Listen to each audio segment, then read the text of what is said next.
Look at the skyline of Dubai today, and it is easy to assume this entire metropolis is floating on an endless ocean of oil. This chart breaks down Dubai's gross domestic product.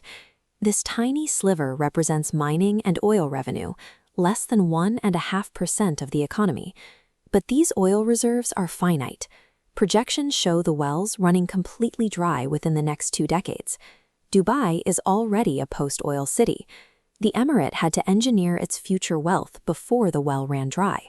For decades prior to 1966, Dubai was a modest maritime trading port.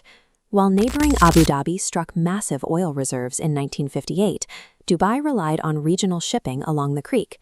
That all changed in the year 1966, when the offshore Fateh 1 well finally struck crude oil, 15 miles off the coast. But after years of false alarms and empty promises, the local population did not believe it. Many feared the announcement was just another rumor. Dubai's ruler, Sheikh Rashid, needed a way to prove the discovery to his people.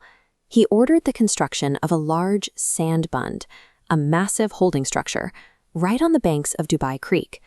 A barge towed the crude directly from the Fateh field and pumped it into the sand bund.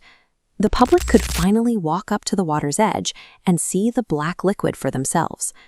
While the public celebrated a sudden influx of capital, Sheikh Rashid saw an expiration date.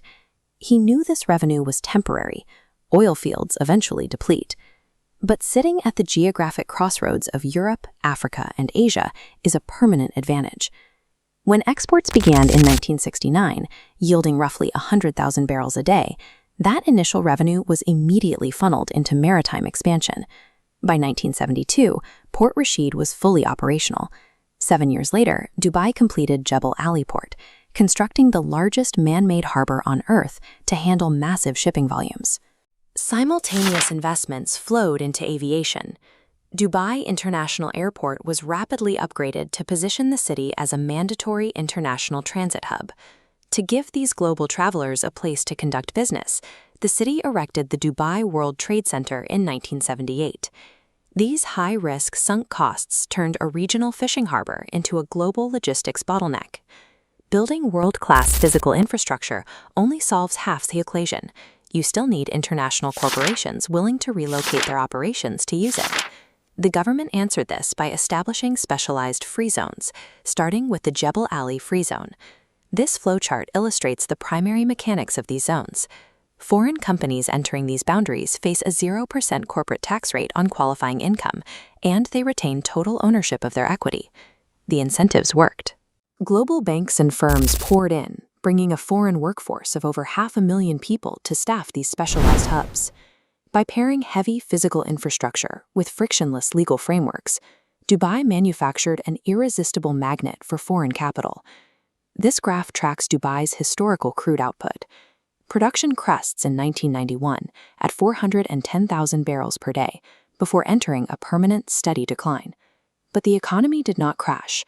The structural safety net built over the previous 2 decades was already catching the fall, with trade and tourism revenues surging rapidly upward to fill the gap.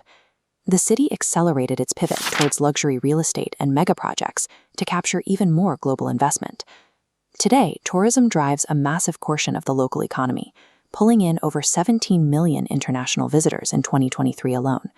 Dubai successfully swapped its reliance on extracting crude oil for a reliance on attracting global human capital. The resource curse occurs when a nation becomes entirely dependent on a single natural export, letting the rest of its economy hollow out.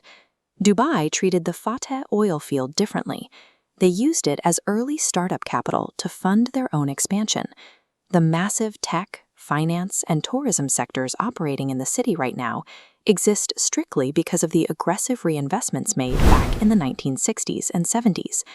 Dubai's prosperity is the result of foresight acting against a ticking clock, proving that economic destiny is deliberate, regardless of what lies beneath the soil.